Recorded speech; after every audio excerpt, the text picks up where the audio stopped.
Hello, everyone. Welcome to an exciting episode of ARG Presents. I'm Amigo Aaron, joined by a man who was a mere toddler in 1985 and really never emotionally matured from that point. I give you the Brent. Hey, how's it going, man? Not too bad. I'll accept that. I couldn't believe you just took it. You're like, yeah, you're right. That's far. No, I am a very childish adult. I accept that. I still have. I fulfill my responsibilities, but I am a kid at heart. Plus the temper tantrums. It's all. Oh yeah. I can't believe you're just cool with that. You're just gonna take it. I'm stunned by that. Hey, well, good. I'm okay with who I am. I'm glad to see that the truth has seeped in. So, if you joined us last week, we spun the wheel and we made the deal. And this week, Brent, and I know you're excited about this one, we'll be doing games from a different bygone era, 1985, Brent, as we jumped on games released for the NES in 1985. Now, that was the U.S. release. That was the U.S. release of the NES, the very first launch release. So effectively, these are launch titles, and I believe that the NES was actually launched towards the end of '85 as well. So this was a short launch window, wasn't it? October. It was the end of October was when it was released. Yeah, of '85. Now, do you recall when we at the Dowdy household got an NES? Like it was my birthday. It would have been November 12th. Not in '85 though. So I believe it was '87. Yeah, and you got one of the packs. Yes. Yeah. Which I don't remember the name of that. It wasn't Rob. It was the sports pack. I think was what it was called. No, it was the power pad pack. Power pad pack. That goofy peripheral. We've talked about that in the past. So we thought we would discuss just some of the stuff that got released when the NES debuted here in the States. Now, one needs to consider the NES had I think it was a 2 or 3 year jump in Japan. And so they'd had plenty of time to cultivate a large amount of titles to bring over and launch in the States. So you're talking quite a few titles launched this. I'd say more than almost any machine at launch time. They had all kinds of titles ready to go. And it's interesting to look these over because you got to think if you're the Japanese and you're bringing this to the States, it's a big jump. This is when Nintendo could have succeeded or failed at this point. And these are the games they chose to bring to ensure their success, Brent. That would be nerve-wracking to hinge basically your entire future on the game selection for this console. Well, here's the thing with the NES release in the States. They actually did something very brilliant. Rob, everyone says, oh, Rob was this failure. Rob the Robot, worst peripheral ever. No, he did exactly what he was supposed to, and that was drum up interest in the release here in the States. Was he a good peripheral? No, he was a gimmick, but he was a good gimmick that did exactly what he was supposed to do. Yeah, I have to agree with most of what you said there. I mean, he wasn't a good peripheral, but I remember he was interesting. And when you saw I remember they used to have the Nintendo in these glass cases, and it would show you all the stuff you got. And there'd be Rob sitting there, and you're like, "What in God's name is that thing doing?" It was intriguing. It's like, wow, yes. I've never seen that sort of thing with a console. So, just for a few minutes, but let's look over some of what we've got here that got released that year. We'll just kind of buzz through these, and I just wanted to get your ideas on them. So, right out of the gate, you've got some sports titles. I think they realized pretty early on that sports were going to be a key element to working here in the States. You've got 10-yard fight and baseball. You've also got hunting with Duck Hunt. You've got golf. So you've got right there, you've got a bunch of different sports titles. Do you think sports titles really were pivotal in this thing? I mean, I don't know if any of those are considered like great titles. You know what I mean? No. I don't think that, because when I think who had the best sports titles for consoles of that era, I always think of the Genesis. You also had soccer and tennis. Well, the Genesis wasn't around in '85. That's my point. I understand, but I don't consider NES a huge player in the sports arena. In fact, I can't even, outside of golf, which I guess golf was pretty influential. Yeah. I don't. Me personally, none of those meant anything except for golf. Golf, I think, was a pretty good game. But I will say baseball wasn't bad. You've got to consider we were coming off real sports baseball on the Atari, for example. And if you compare that to this NES baseball, and same thing with football, these are far superior titles to those. You know, they are. You've got to consider what you had to work with when you came out with these. Now, something else that's interesting here is you got some kind of oddball titles, and like for example, I'm assuming you've played a lot of these, and like for example, you played this game Clue Land. I'd heard of that game, but I've never played it. A good one? Was that a good one? It's not for me.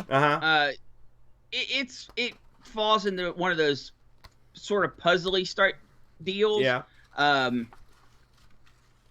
Gosh, it has been so long since I played it. I think that among the launch release titles, it was not the weakest. Right. I think we're going to talk about the weakest today. Oh my! But it was down. It was one of the lower selling, lower cared about releases. We mentioned Rob the Robot. I believe he had 2 releases, and I think that maybe have been everything he ever got. I thought he had 3. Did he have 3? I know right out of the gate they had Gyromite, which I know that's one of his, and I believe is that the one where you're stacking stuff. But basically that's all Rob did. It is stack rings or something like that. Yeah, basically he was a modified controller. Yeah, and he would pick up his little pieces and stack them on different piles of 4 piles that would basically press a button. It would be him pressing A or pressing B. And you were right. There are only 2 officially released games. Yep, the other one was Stack Up. And Stack Up. And also, that was also a launch title. Now, you get to the area here where you've got some sort of semi-famous games. I mean, I don't think I'd put these at the top shelf, but they were amongst the games that were more popular. You've got Excitebike, which was I have to say that's a tremendous game. Top tier. Now, did that come from the arcade? I can't remember. I know it was in the arcade, but was there an arcade version of that? That wasn't in the cabinet, the NES cabinet. I can't remember off the top of my head. No, it was a versus game. Yeah, that's the one. I knew that, but I couldn't remember if it was based on anything. You also had a couple gun games. One we're going to talk about later. The other one was Hogan's Alley, which I thought Hogan's Alley was real simple game, but it's it's okay. You know, it's not. You also have Duck Hunt. You go, I mentioned Duck Hunt. You had Duck Hunt as well. I'd say of the 2, I think Duck Hunt. Well, Duck Hunt was super simple too, to be completely honest with you. But it's a lot of fun. You had a couple like karate martial arts style games in. You had Yar Kung Fu, all right, which is a great. Then you had just Kung Fu, the run around the arcade classic Come Home. What was your thoughts? I almost picked Yar Kung Fu for the show here. It's a very radical departure from the arcade. I was surprised. You played Yar Kung Fu for this? I thought that was an odd launch title. Yeah, well, I mean, I have less to comment about that than I do about Kung Fu. Yeah, the arcade game. I hate that game. I absolutely hate that game. I don't know why. I still play it and I still enjoy it sometimes, but like when I sit down to play it, I don't know if it's like I get nervous. Yeah. Because there's pressure all the time. There's no time to relax. Even if you just want to, stand there for a second, there's still going to be enemies coming from both sides. I don't know. I've always felt pressured with that game. I'm going to assume I had a bad childhood experience with it. Yeah, I like the music. Well, yeah, it's so upbeat. It's driving. It's even kind of driving. Yeah. Now, you had an educational title here. Again, looking these over, it just kind of struck me as odd that this is one of the ones that was released in '85. Donkey Kong Junior Math. Kind of a. Have you ever played that? Yeah. If I have, I don't recall it. Yeah, I mean, I knew about those educational titles, but I never played them. Another sort of semi-classic that was released was Ice Climber. I know the guys from that have been used in the Smash Brothers games, so that's about the only place I know from. Yeah. I don't think I've ever played Ice Climber. I don't like Ice Climber. Oh, really? Yeah. Why is that, Brent? It's a very slow platformer. Yeah. You basically you jump, you're climbing upwards. Yeah. And you have to bust through ice, and there are enemies that will occasionally come and try to kill you. Of course. Yeah. It's very slow paced. It's very methodical. Yeah. Not my cup of tea. It's funny from the launch lineup. You would think that I hate the NES, but that's I was far going to from say the you're fact. killing these. What about Mock Rider? Is that one you've had a cup of coffee with? That's the driving game, right? Yeah. Yeah. It's okay. And what about it's no Rad Racer. What about pinball? I've played pinball. It's surprisingly not. It's not garbage. Yeah, it's actually pretty good. It's not too bad. We would be remiss if we didn't mention probably the killer app for the NES when it got released in the States, which is Super Mario Brothers. Absolutely. Obviously, the system launcher. Yeah, that's your big dog there. And I remember seeing that one in the arcade or in the store when this thing came out, and I thought to myself, "Holy smokes!" In fact, that's the only game I saw for the NES for the longest time, because it was just so different than what you're used to. Most of these games aren't that different than what you would expect, in my opinion. But this one, that was one that I don't think a game like that had ever been released for any console. Yeah, it really issued in what a platformer was. Yeah, and obviously sold millions upon millions of copies. It is a classic today. Still very played in the retro community for speed runs. It's definitely one of the most sought after speed runs. Oh yeah. Even though they've come close to absolute perfection of the game, the people in that community still challenge for hundredths of a second frames at this point. Yeah. To become number one. There's a game, and this was a Japanese release, so I wanted to play this, but you vetoed me, and understandably so. But it was a game that looked pretty interesting, and I don't think it ever got a release in the U.S. It was called Challenger. I don't know if you ever played this game. It was a game developed by Hudson Soft and published by Hudson Soft. If you look over these titles, by the way, the majority of these were done by Nintendo. There are a few outliers. Like Yar Kung Fu and a few other ones that weren't done by Nintendo, but this is one that Hudson Soft did, and it's an interesting game. But what makes it interesting is it's based on it's basically based on a level it's a level of it's based on a game from the ZX Spectrum, which that's why I was like, holy smokes! And I played it, and the opening level has your guy trying to get on this train. It's really a unique title. I'd kind of like to have seen that get a release over here. I don't know if it ever did. Maybe someone can tell us, but I'm not familiar with it. It wasn't released here, but it did come out in '85. It looked like a pretty interesting title. Now, we've skipped a couple titles there since we're going to talk about them. That's pretty much in a nutshell. I think that we covered pretty much everything that got released. As a launch grouping of launch titles, and I talked to Bode about this, and I want to get your opinion. As a launch title group, what did you think of this as we've went over? You were bad-mouthing a lot of these games, but you're talking, I think there was 18 games that came out. That's a large group of games. You had 5 or 6 sports games out of that bunch, too. And none of the sports games are what I would call garbage. They're not, by today's standards, they may not be that great, but they were pretty interesting looking games. How do you rate this launch grouping? One of the best of all time. Despite your hatred of most of them. it has nothing to do with that. It caters to so many different group of gamers. All right. Example. Give us what do you mean by that? Well, you've got your platformers and your Mario. You've got your sports titles, as we've covered. You've got driving games. You've got arcade classics in like Kung Fu and 10-Yard Fight. Literally anyone could say, look at these 18 games that were released and said, okay, that looks interesting to me. And when it comes to launch titles, in my opinion, that's the most important thing. Of course, you have to have your killer app, the one that really shows off your system. But to have variety that makes everyone stop and say, you know what, that looks interesting to me. That's majorly important. I think you got it. I agree with you, by the way. And Boat mentioned, because I also was sort of like, look at these titles. I'm like, none of this stuff really stands out except for a couple. And then Boat brought up the fact, like, look, you've got 18 launch titles here. How many systems even came close to that? Well, the answer, none. I can't think of a single one that had anywhere near that many titles out of the gate.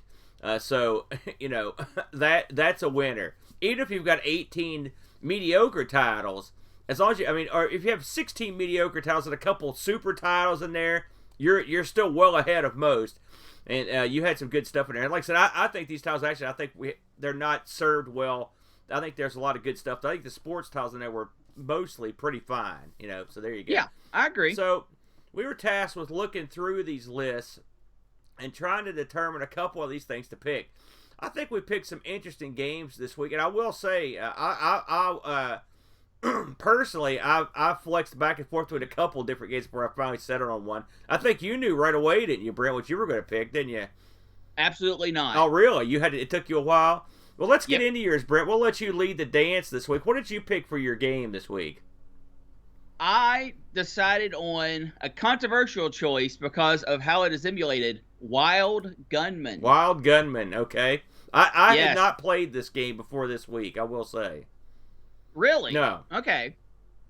So before we dive into what Wild Gunman is, let's talk about how we got to Wild Gunman.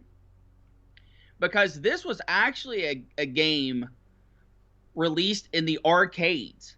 Almost nobody knows that. I was not even aware of this. I didn't know that either. Before I started doing research on this. No kidding. So let's go back a little before the arcade release. And we're talking about 1970, 1973, that era. Nintendo was just starting to make toys at this point. And Gunpei Yokoi was really starting to push and become a big figure into Nintendo's life. Mm-hmm. So, in this time, bowling had become a huge boon in Japan.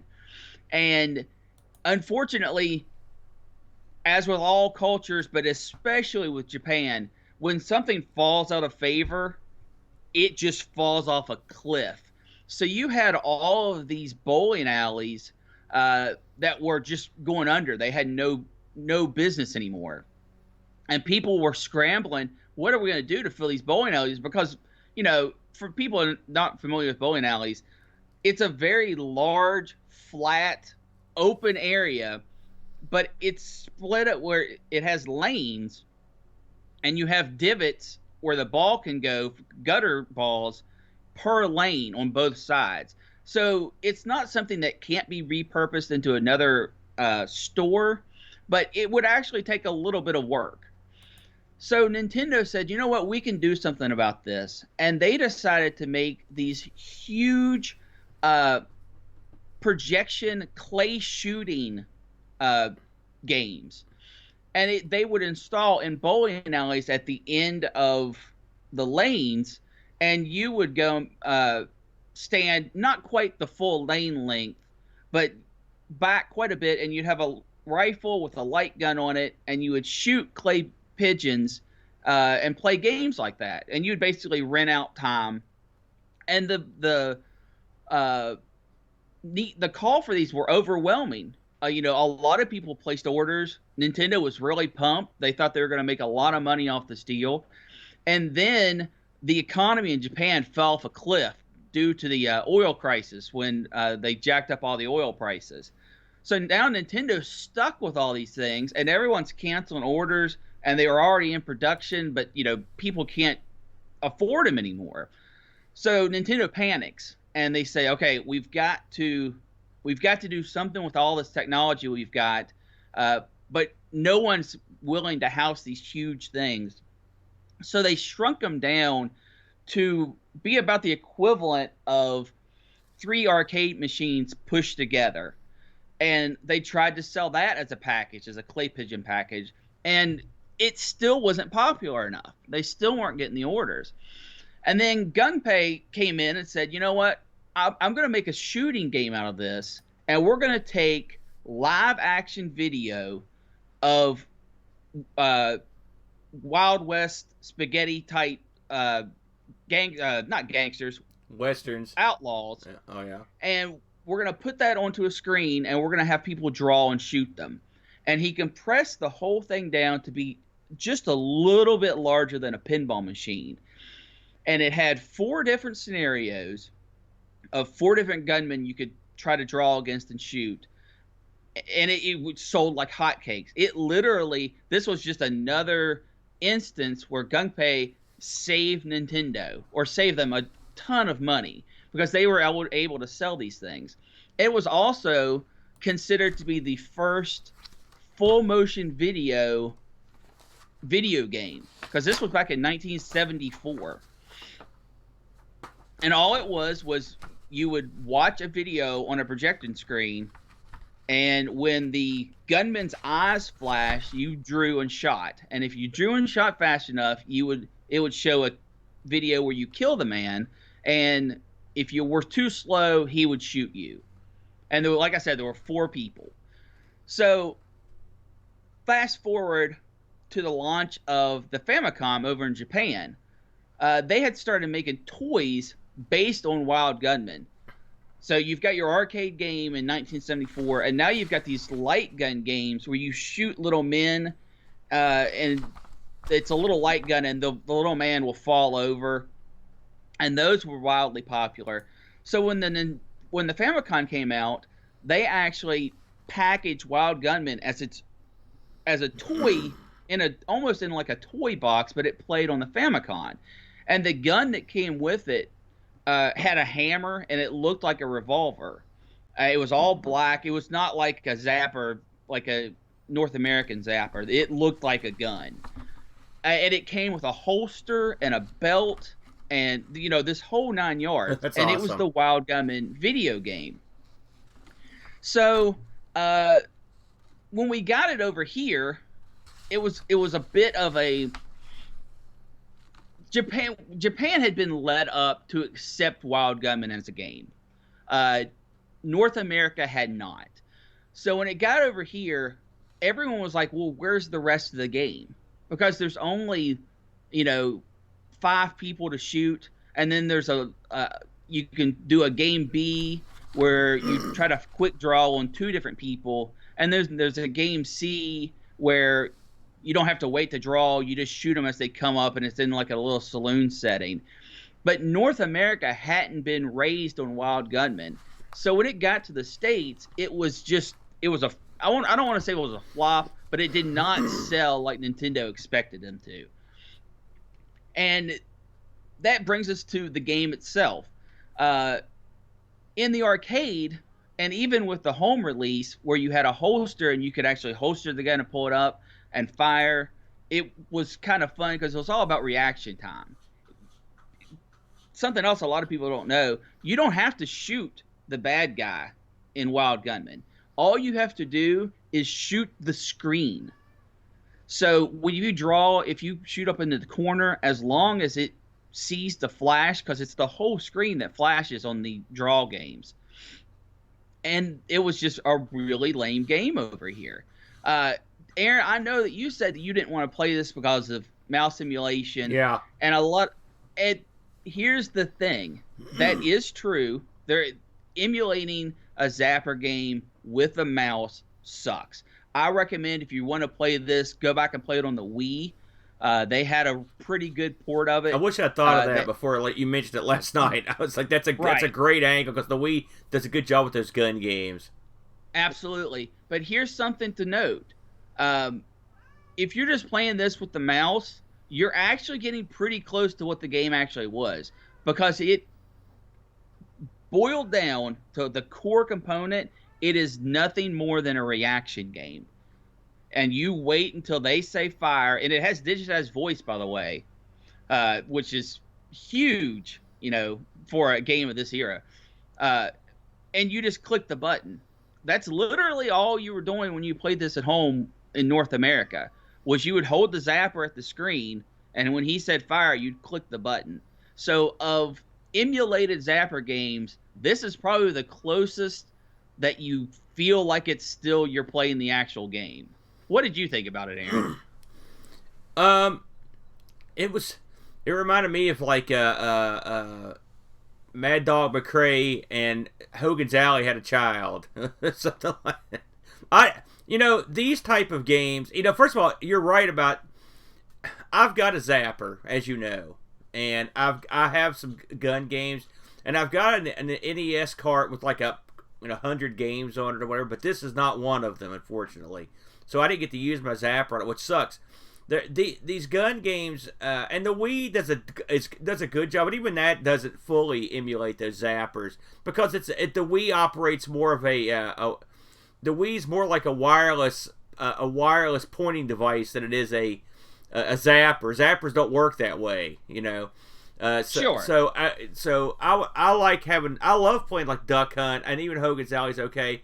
And this one looks like what I'd like to play on the zapper, but without it, it just you lose a lot of it. But I mean, it's your typical. It wasn't. I didn't think it was any great shakes, to be completely honest with you. It's funny that Baxter, I'd never heard any of that, and so that it's interesting. It's funny how Gunpay's remembered for this one massive failure, but this is another time where he came in and saved bacon. I mean, literally saved the company. I'd heard some of the tail end of that, but the man was a genius, a super genius. Yes. And if it wasn't for him, there'd probably be no Nintendo. There probably wouldn't have been an NES. There probably wouldn't have been any of that stuff. I mean, he was the guy that saved them real big time. But in terms of the game, I mean, it's a simple shooting game. It probably would have been more fun to actually shoot like a bowling alley version. That sounds awesome. Just hearing about that, I like the idea that something that's as large as 3 arcade machines stacked together, they'd let you shoot into it. I think that sounds cool because they had shooting games. I don't know if you remember back in the old days of the arcade, the 70s. Shooting games are sort of a big deal, but they were all light gun games. There really weren't any. There weren't anything where you actually shot a projectile, for example. Well, yeah, and these were light gun games too. Yeah. Don't get me wrong. But I mean, the ones you're talking about, the bowling alley ones before that sounds like it'd be pretty fun. So yeah, but this is okay. Wait, did you like this thing a lot? No. Is this the one you think's the worst game that was released on the?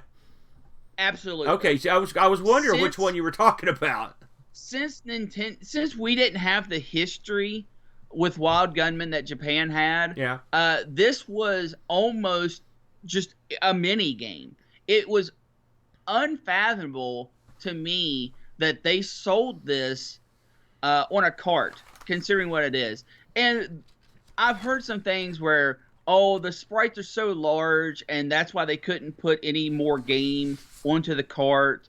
And they had the digitized speech, and that took up a lot of room because the 1985 carts were smaller, and all that's true. Yeah. However, I think since this sold over in Japan, and it sold because of the history behind it. They thought this was going to come to North America. It was a Western. Americans love Westerns. I think they just thought they had done enough, when in actuality they hadn't. One other tidbit about Wild Gunman, Aaron, before we move on. This was featured in Back to the Future 2. When Marty first gets to the future, and he's sitting in the cafe, the retro cafe, and the kids fix a game, an arcade game, but they don't understand how to play it. And Marty walks up, and he's like, "Oh, Wild Gunman. Yeah, I love this game." And he shows the kids, he pulls the gun out and shoots all the guys. Of course, the game in the movie has some of the same graphics, but it is not the same game at all. He shoots 4 people on the screen, when in actuality, you never shoot that many people at the same time in the actual game. And of course, it has one of the great lines of all time, something that's really remembered for. It's like, you have to use your hand. That's like a baby's game. And Marty's all like, "Oh." But yeah, fun fact, going from the Back to the Future 2 timeline, when Marty left to go to the future, Wild Gunman would have only been out a week. So either he is an incredible Nintendo fan and bought it on launch day, or maybe he imported the Famicom version. Man. It's hard to tell. That's the geekiest trivia I've ever heard, Brent. Did this thing have any magazine reviews you want to go over or anything? No. You know what? I didn't even look up the price for this. Let's take a real quick moment. While you're doing that, let's talk about the Discord reviews here. We got quite a few here this week. Let's go with first out of the gate was Frodo Winnell. Wild Gunman not review. Graphics look cute with some cute animations when you beat an opponent. Sound is okay, nothing special, but it works. I cannot do a real review though since I have not played this with a light gun. I understand what you're saying there. The Boat chimes in. Wild Gunman, this is a bright, colorful game with huge cartoon-style enemies. It is fun to see the cast of baddies, and the shooting gallery option adds some variation. Not one you're going to put hours in, though. He rates this average, he says. Graham W. Vebke chimes in.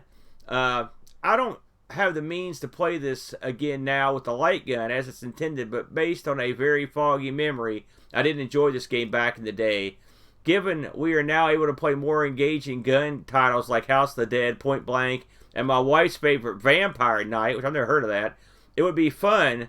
It would be a fun game for a nostalgia visit, but sadly not much more. 6 out of 10 on that one. So I think a lot of people, don't have the means to play light gun games anymore, or just don't have a CRT TV. I'm very fortunate that I've got both.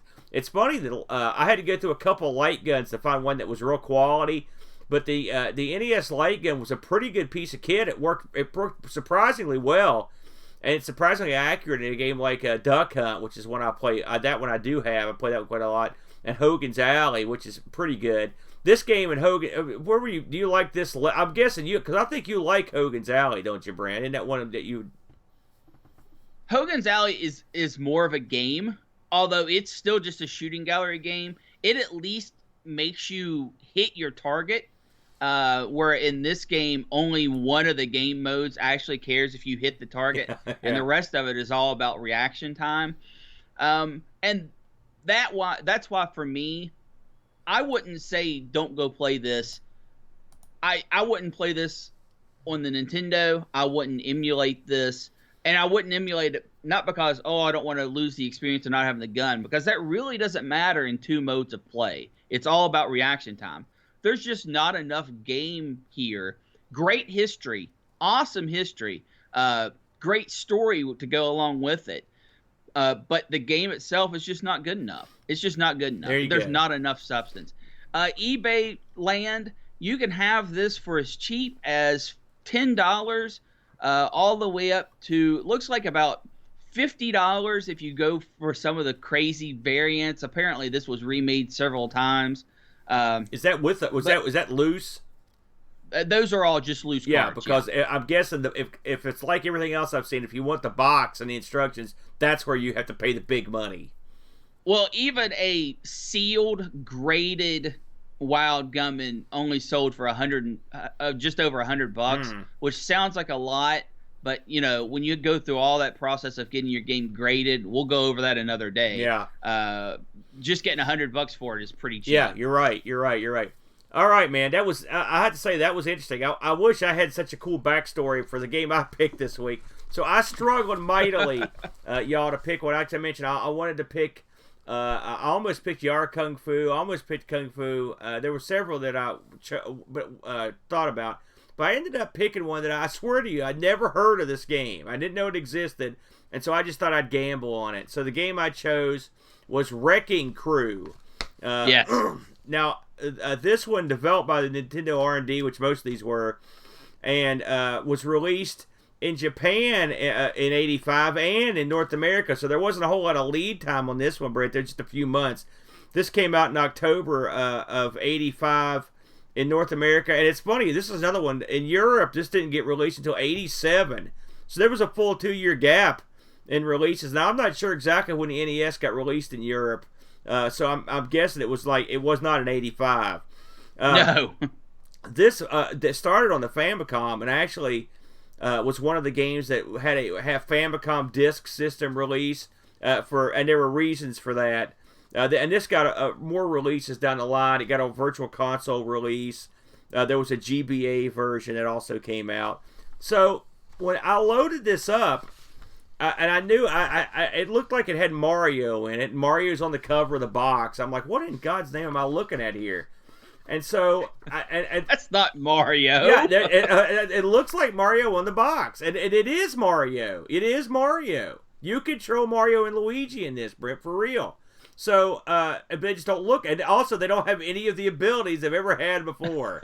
So this is one of those games where Mario does his thing. So the object of this game is to wreck stuff. This is like Wreck-It Ralph, basically. And you run around with a sledgehammer and you're bashing stuff in. That's the game. You're avoiding bad guys and you're trying to take down these various construction sites.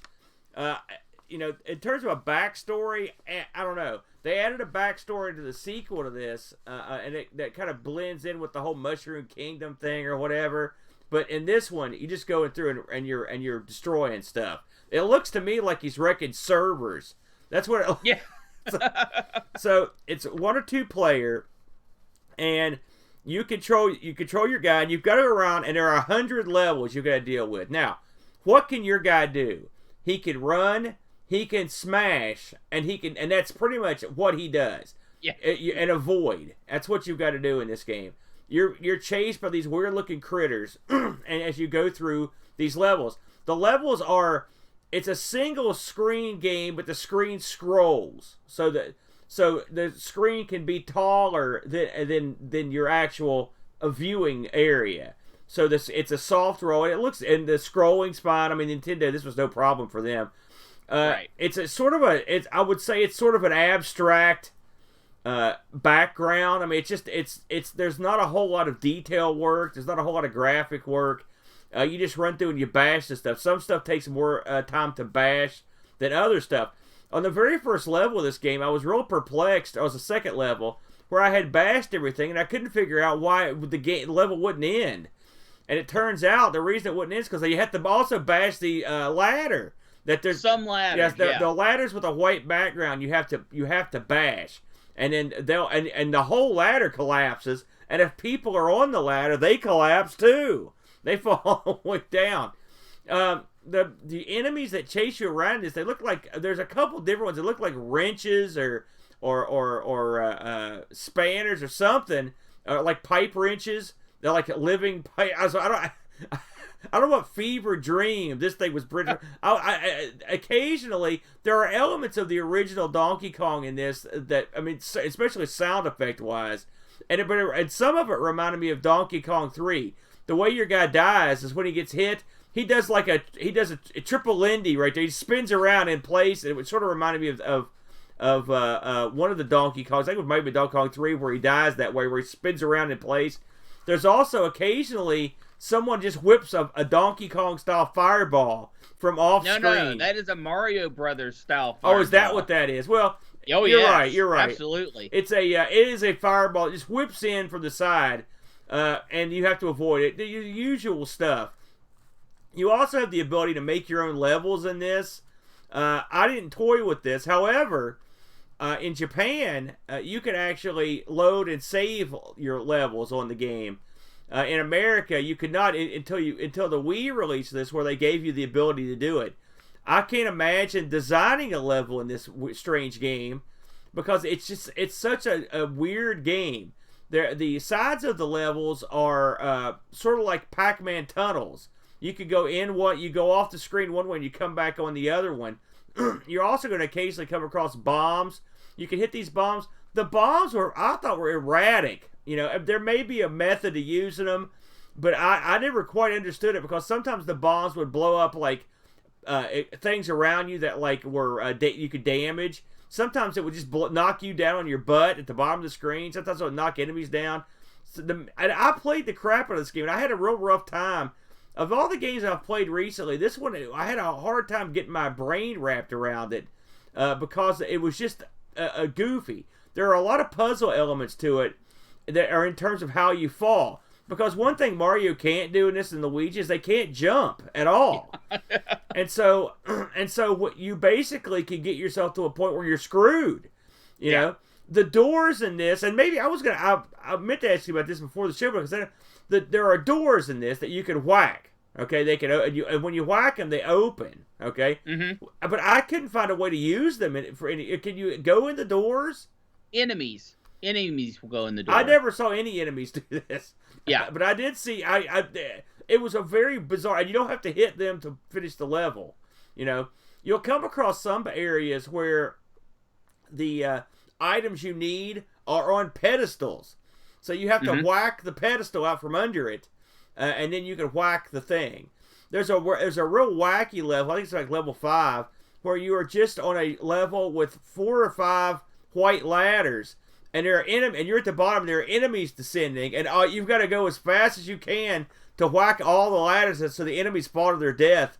But they fall to the bottom. They don't die, and then you have to hurry and finish up the last ladder before the enemies get you. But there's nowhere to run on the level, and there's no way to dodge the enemies. So if you don't hit all the ladders in time, you just die. There's no way out, and there's a lot of that in this game. You can get yourself stuck effectively.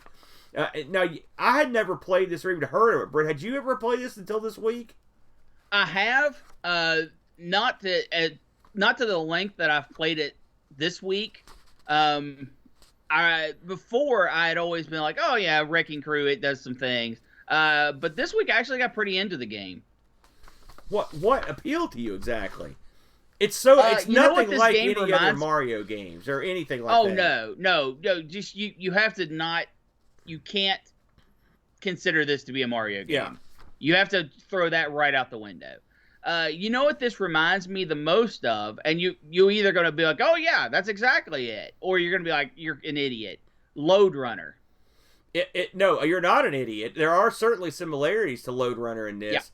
Yeah. And it's definitely, it's a puzzler to a certain degree. It's absolutely a puzzle game. By the way, especially the later levels. Something happened to me on one of the later levels, and when I say later, don't think I got to like level 50 in this or something. I think the farthest I ever got was like level 10 or something like that, or 12. I mean, these things are they're real tricky. They're tricky levels. And you have to learn the levels. Yeah. But at one point, there are barrels around. At one point, I was in a barrel. I couldn't figure out how I did it or how to get out. You can drop a barrel on you. Yes, that's what I did. I don't recall. I thought you just I think you just bash and you pop out of it. It was very odd. It was on a pedestal, and it fell on me. I think there's a pretty decent game here. Like I wish I could have grasped the bomb situation a little better, because sometimes when you hit a bomb, it'll blow up like everything on the level, and so like if you're watching at home, it just did. And sometimes it would just blow you up. And like I couldn't understand exactly how the bombs worked, and it made it real complicated. Also, there were several times where I would get to the bottom of the screen, and I had missed destroying something, and I couldn't get back up, and you're just screwed. Yes. Yeah.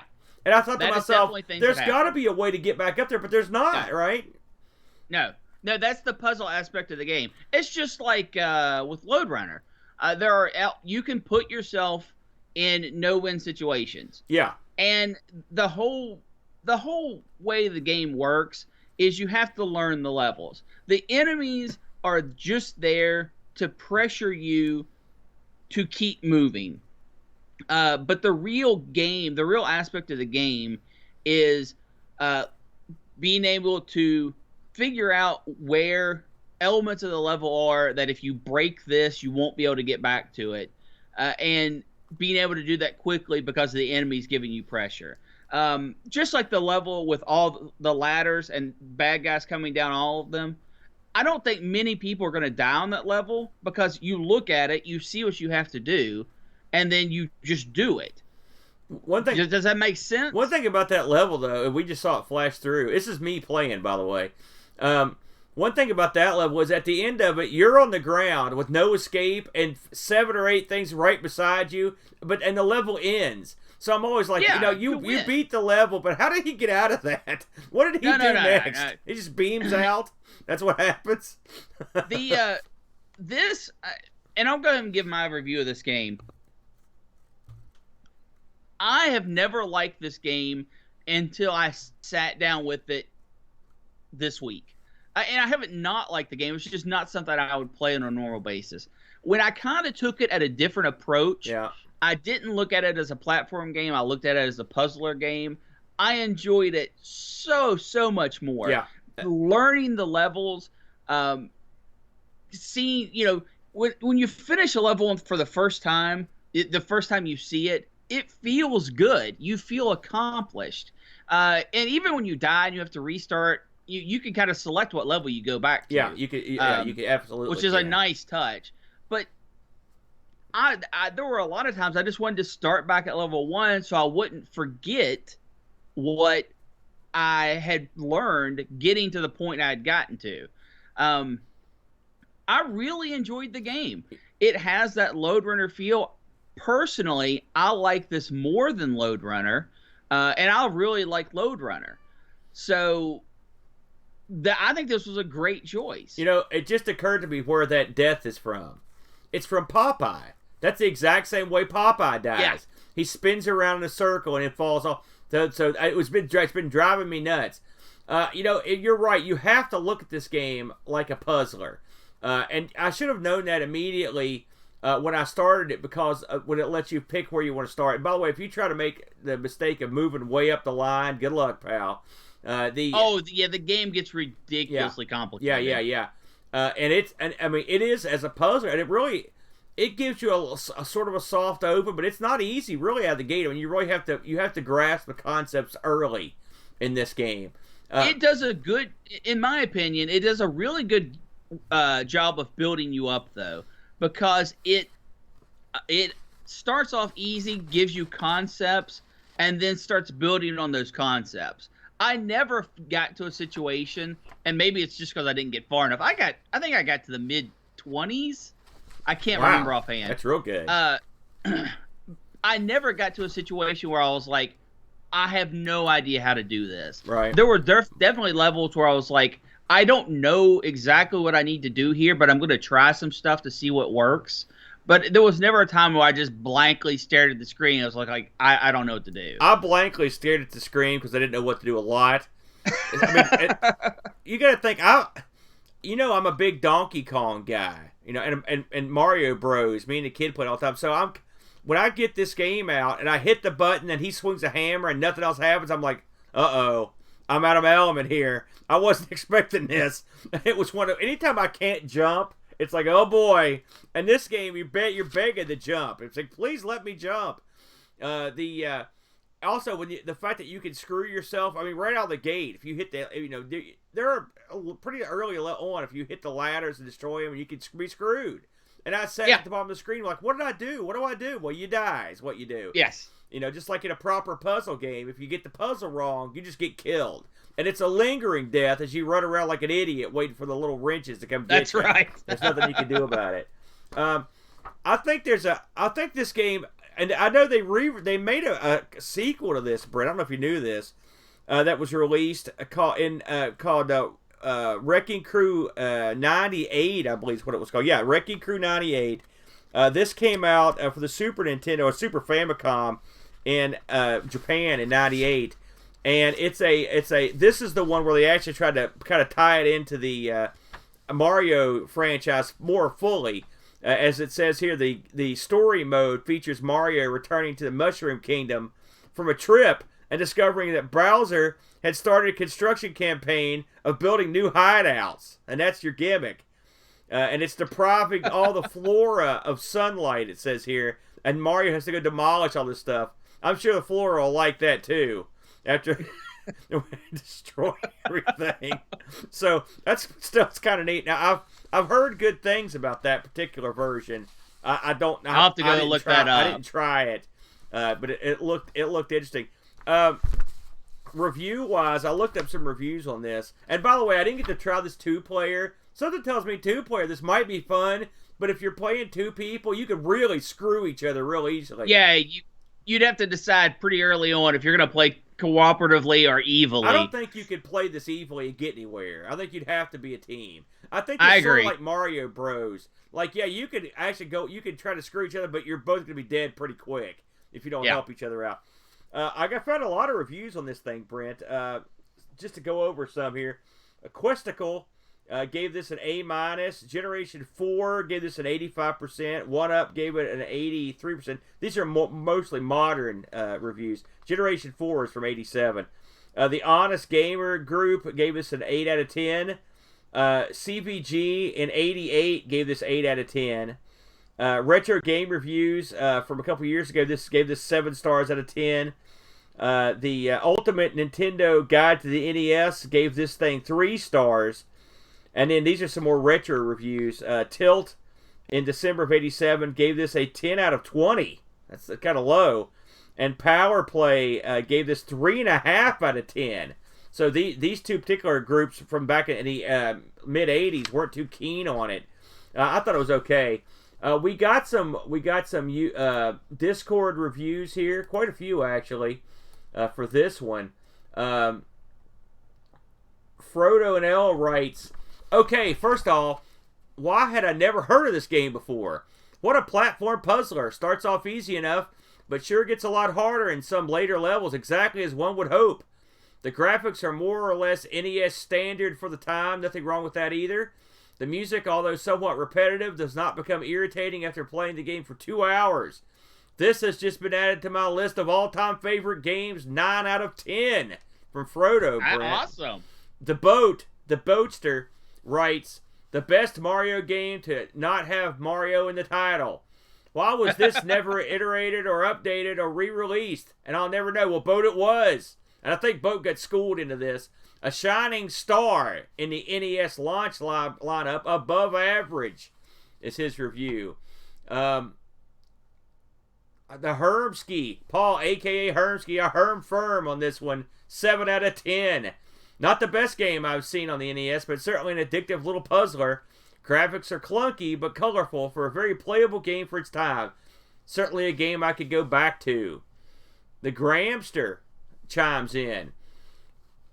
I had not seen this game before, and after I saw the suggestion, I quickly researched the game and saw it almost had a cult following. That's true. This boosted my anticipation to play. Boy, what a letdown. I think Mario fans are just pleased that there's another puzzle game, but with Mario on the NES. It has some basic strategy on when to break ladders, but other things that are essentially just climbing ladders, breaking things, dodging enemies, and eventually trap yourself and be cornered by purple men or sprites from other Mario games. When you die, you hear the same ding-ding music over again and over again. Sigh, 5 out of 10. So, Graham, not a fan of that particular one.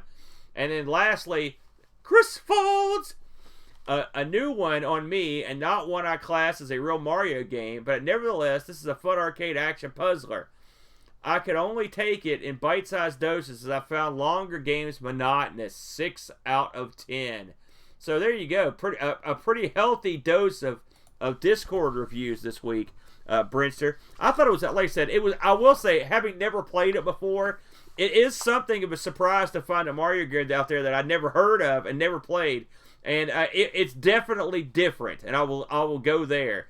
I would say that it's so easy to emulate. If you have any love at all for puzzle platformers, especially games like Lode Runner, check it out. It's worth checking out. I'm not going to buy a Nintendo. I'm not going to buy this for my Nintendo.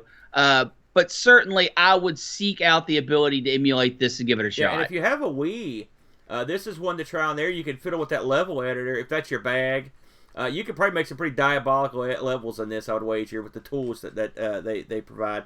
I should mention, I had a quick look on eBay on this one. This is another one of those NES games. I talked to Boat about this.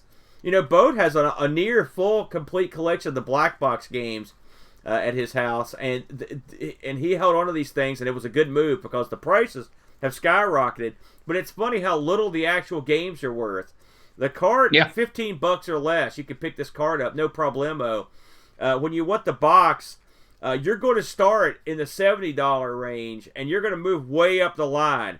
I saw people paying up over $150 for the box games, and I saw people asking, graded copies were asking somewhere in the ballpark of $2,700 for these games. Oh, that's insane. Well, I'm just saying, I'm not saying that's what they go for, but people are out there fishing for cash, trying to get a few bucks.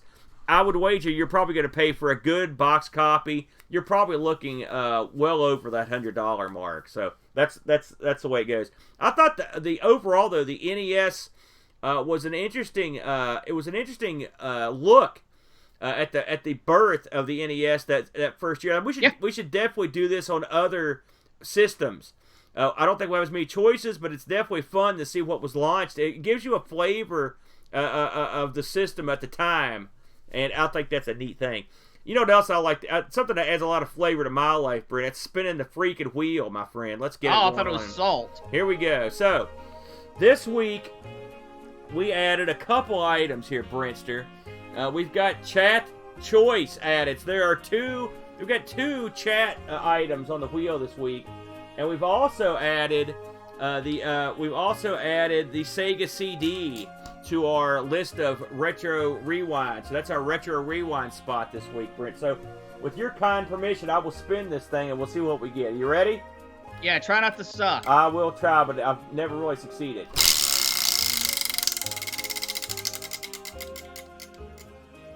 And we have got No Button Arcade. No Button Arcade, Brent. What? Okay. These are going to be arcade games that have no buttons. All right. I'm guessing this excludes a start button. This excludes a start button, yes. You can have a start button, and that's it. An intriguing title there. I don't know who suggested that, but I'm pretty sure that was a suggestion from somebody, Brent, to go with a no button arcade. It's funny because I think we did arcade with no stick or something like that. Yeah, we've done an all button arcade. Yeah, so now no buttons, and that will significantly cut down on the games you could pick, but there's still a wide variety of games that had no buttons that you could choose from. So that will be intriguing. That will require some research, my friend. Absolutely. We wanted to start off this final segment here. If you are a listener or a viewer of the Amigos Retro Gaming channel, you probably heard that we have sort of mothballed several of our shows. Our good buddy John Bodovkar-Schaller recently gained new employment. He's actually double duty, Brand. He's doing 2 jobs now, starting in the fall. And he will not have time, unfortunately, to keep up with all these shows. So me and him are just basically down to the Amigos right now, and then we've got ARG. So what we decided to do, Brad, why don't you tell them what we decided to do to help out the poor people that are going to be hung out to dry by these shows going away? Yeah, I mean, it was unfortunate, the short notice and the short time period that these guys over at the ZX Spectrum and the 1200 and the TRS Tandy, they didn't have a whole lot of time to mourn the loss of their shows. So, you know what? I say we let them spin. I agree, Brent. And we are going to put those 3 systems on the wheel, and we are going to lock their place on the wheel until at least Thanksgiving, and we are going to spin them. They're going to have the possibility of spinning every single week up until Thanksgiving. So if you've got those shows, if there's some things you're really interested in, you're going to have a chance. If the wheel wills it to be, they're going to come up and they could hit week after week because they're never getting pulled out of the wheel until after Thanksgiving. I think that we'll have a lot of fun with that. The good thing about those 3 titles that those 3 systems is that there's a endless supply of excellent titles that have not been explored.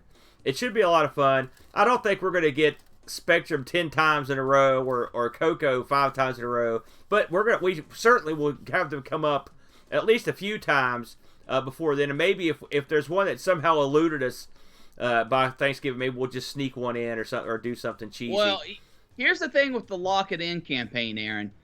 We aren't deciding. The wheel is going to decide which of these systems come up and win. Yeah, well, we are right. simply supplying the wheel with the possibility. Yeah, there you go.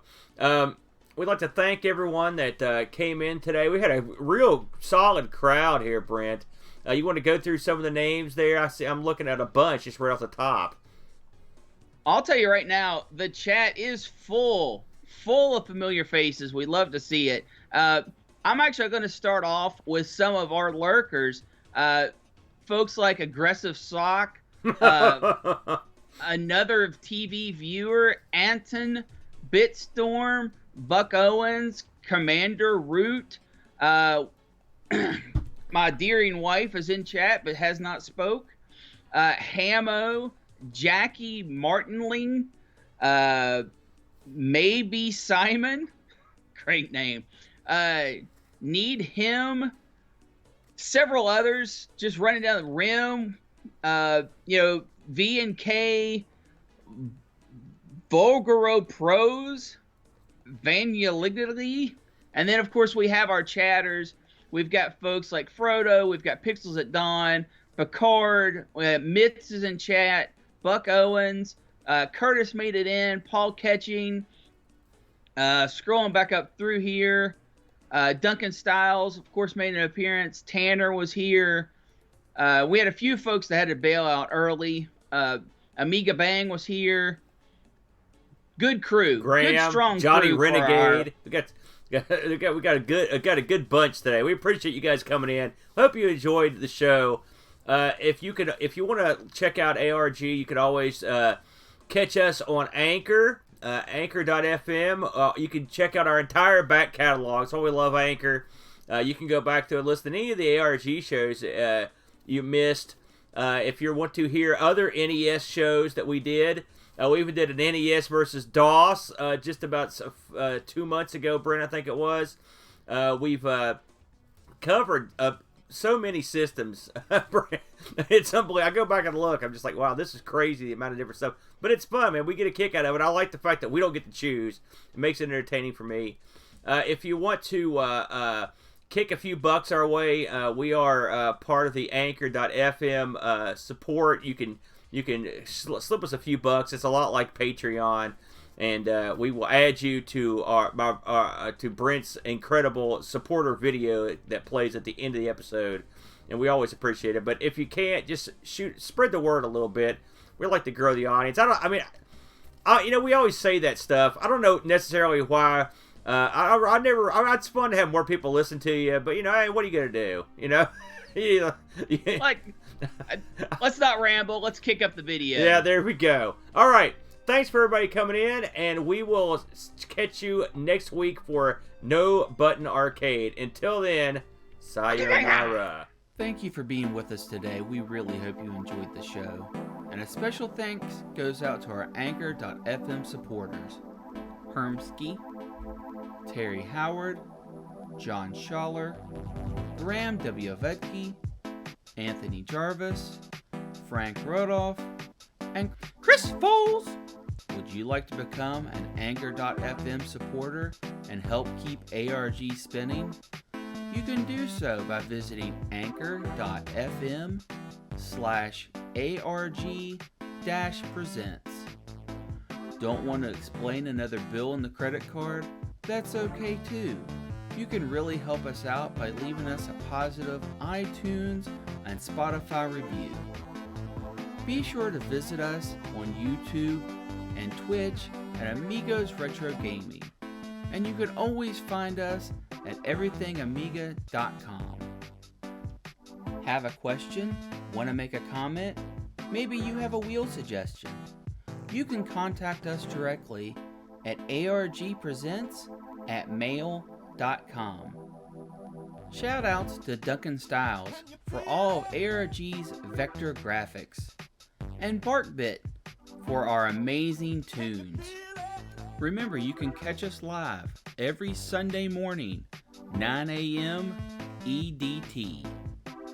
ARG Presents will be back next week to spin that wacky wheel and make that crazy deal. Thanks for joining us.